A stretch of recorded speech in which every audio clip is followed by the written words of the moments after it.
ಶ್ರೀ ಗುರುಭ್ಯೋ ನಮಃ. ಹರಿ ಓಂ. ಭಾಗವತದಲ್ಲಿ ಅನೇಕ ವಿಚಾರಗಳನ್ನು ತಿಳಿಸ್ತಾ ಇದ್ದಾರೆ. ಆ ಭಾಗವತದಲ್ಲಿ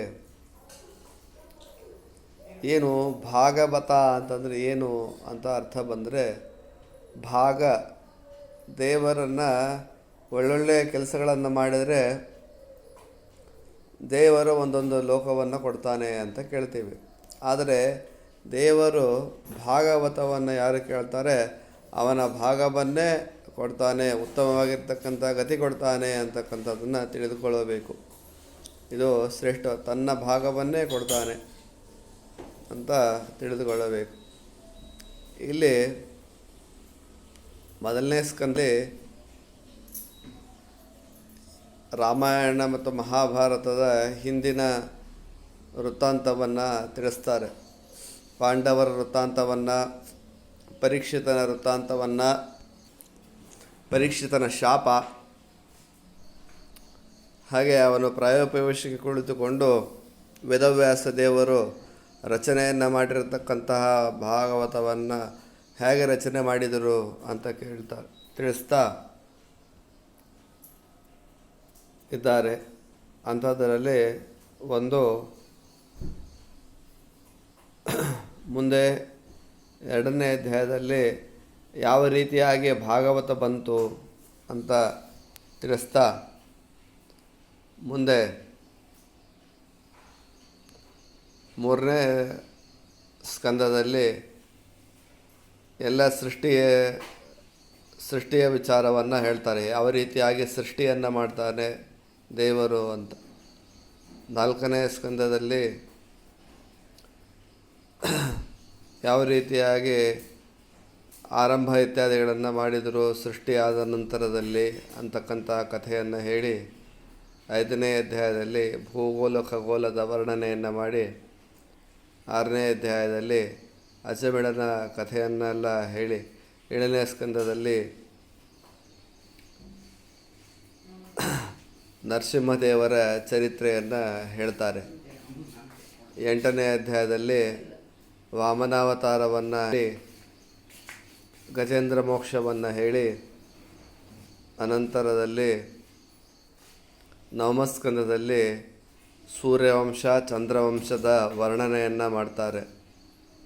10ಮ ಸ್ಕಂದದಲ್ಲಿ ಕೃಷ್ಣ ಪರಮಾತ್ಮನ ವರ್ಣನೆಯನ್ನು ಮಾಡ್ತಾರೆ. 10ಮ ಸ್ಕಂದ ಒಂದು ವಿಶೇಷ ಏನು ಅಂತಂದರೆ, 10ಮ ಸ್ಕಂದ ಬಹಳ ದೊಡ್ಡದಿದೆ. ಹೃದಯ ಭಾಗ ನೋಡಿ, ನಮಗೆಲ್ಲ ಮೊದಲು ನಾವು ದೇಹವನ್ನು ನಿರ್ಮಾಣವಾಗಬೇಕಾದರೆ ಮೊದಲು ನಮ್ಮ ಹುರಿ ಅಂದರೆ ಬೆನ್ನು ಹುರಿ ಆಗೋದು ಮೊದಲಿಗೆ ಪ್ರಾರಂಭವಾಗ್ತದೆ.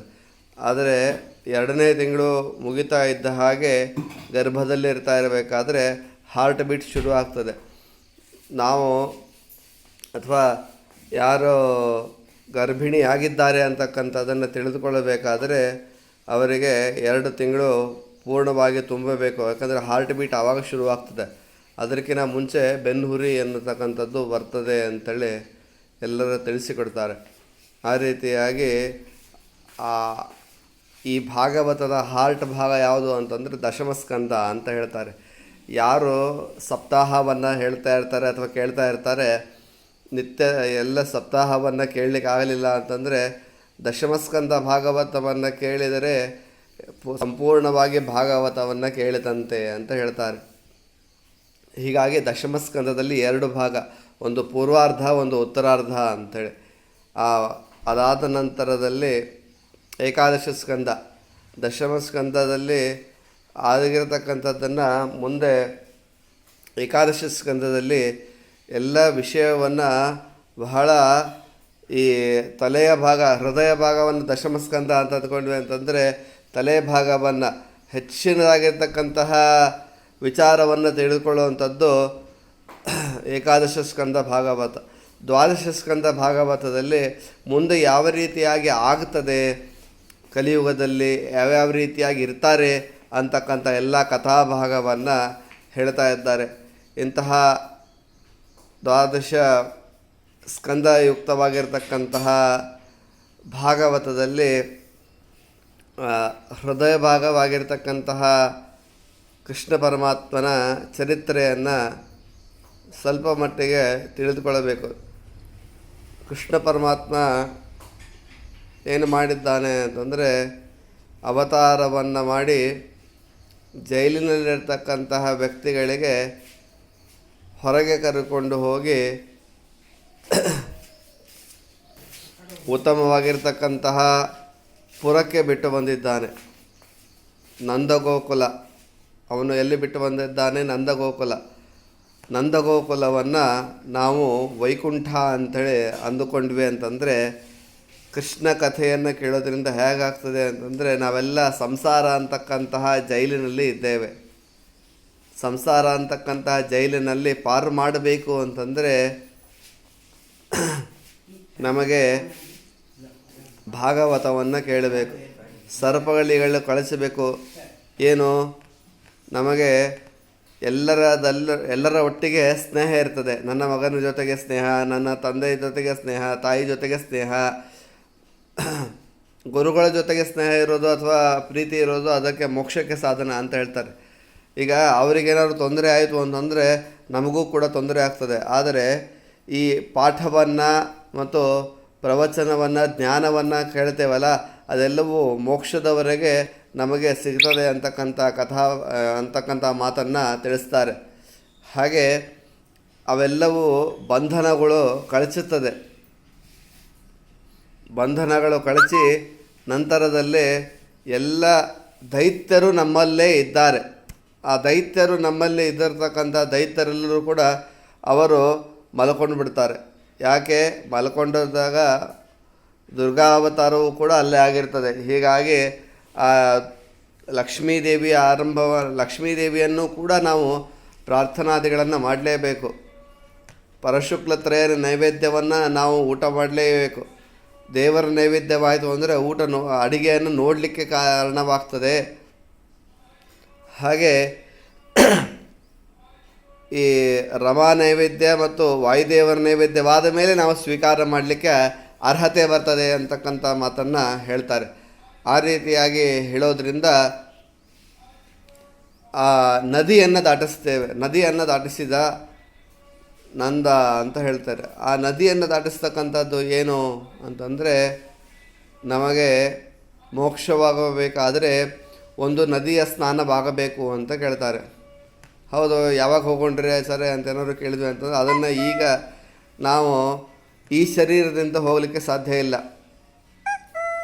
ಮತ್ತು ಎಂಥ ಶರೀರ ಬೇಕ್ರಿ ಅಂತ ಕೇಳಿದರೆ, ಈ ಲಿಂಗದೇಹ ಭಂಗವಾಗಿರ್ತಕ್ಕಂತಹ ನದಿಯಲ್ಲವುದು ಯಾವುದೋ ವಿರ್ಜಾ ನದಿ ಅಂತ ಕರಿತೀವಿ. ವಿರ್ಜಾ ನದಿಯ ಸ್ನಾನವಾದ ನಂತರದಲ್ಲಿ ನಾವು ವೈಕುಂಠಕ್ಕೆ ಹೋಗುತ್ತೇವೆ. ಅದು ಅಮುಕ್ತ ವೈಕುಂಠ, ಮುಕ್ತ ವೈಕುಂಠ, ಮುಕ್ತ ವೈಕುಂಠ. ಇವಾಗೆಲ್ಲ ಹೋಗಿ ವೈಕುಂಠದಿಂದ ಬರ್ತಾರೆ ಅಂತ ಕೇಳ್ತೇವಲ್ಲ, ಅದು ಅಮುಕ್ತ ವೈಕುಂಠ. ಮುಕ್ತ ವೈಕುಂಠ ಅಂತಂದರೆ ಅಲ್ಲಿ ನಾವು ಪುನಃ ಬರೋದೇ ಇಲ್ಲ. ಆನಂದಮಯವಾಗಿರ್ತಕ್ಕಂಥದ್ದು ವೈಕುಂಠದ ವರ್ಣನೆಯನ್ನು ಮಾಡ್ತಾರೆ ಭಾಗವತಕಾರರು, ಶಾಸ್ತ್ರಕಾರರು. ವೈಕುಂಠದಲ್ಲಿ ಈಗ ನಮಗೆಲ್ಲರೂ ಇಲ್ಲಿ ದುಃಖ ಮಿಶ್ರಿತ ಸುಖ. ಉದಾಹರಣೆಗೆ, ಇವತ್ತು ನಾನು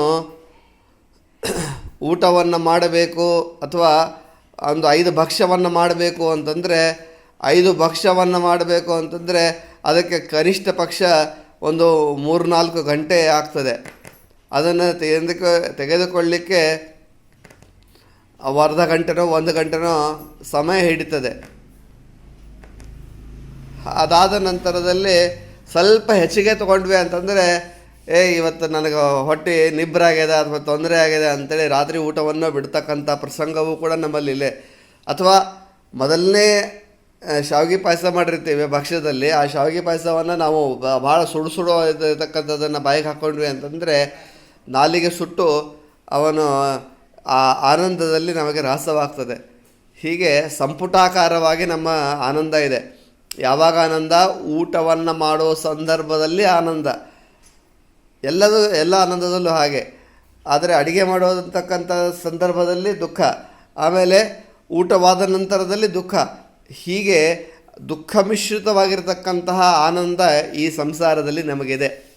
ಆದರೆ ಮೋಕ್ಷದಲ್ಲಿ ಯಾವ ರೀತಿಯಾಗಿ ಆನಂದ ಅಂತಂದರೆ ಆನಂದ ಆನಂದ ಮತ್ತು ಪರಮಾನಂದ.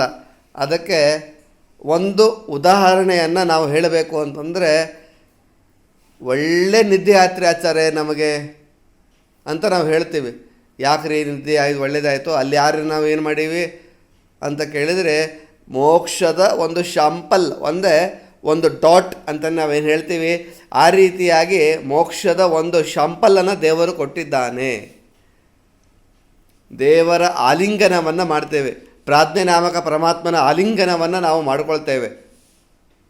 ಆ ಆಲಿಂಗನವನ್ನು ಮಾಡಿಕೊಂಡಾಗ ನಮಗೆ ಅದು ಮೋಕ್ಷದ ಆನಂದವಂತೇಳಿ ನಾವು ಕರಿಬೋದು. ಈ ರೀತಿಯಾಗಿ ದೇವರ ಚಿಂತನೆಯನ್ನು ಭಾಗವತಾದಿ ಕಥಾಶ್ರವಣವನ್ನು ಮಾಡೋದರಿಂದ ನಮಗೆ ಈ ರೀತಿಯಾಗಿ ಫಲ ಸಿಗುತ್ತದೆ ಅಂತಕ್ಕಂಥ ಮಾತನ್ನು ಇಲ್ಲಿ ತಿಳಿಸ್ತಾ, ಈ ಗುರುಗಳ ಮಾತು, ಎರಡರ ಮಾತು ನಾನು ಒಳ್ಳೆಯದು ಹೇಳಿದ್ದೇನೆ ಅಂತಂದರೆ ಅದು ಗುರುಗಳ ಅನುಗ್ರಹದಿಂದ ಬಂದಿದ್ದು.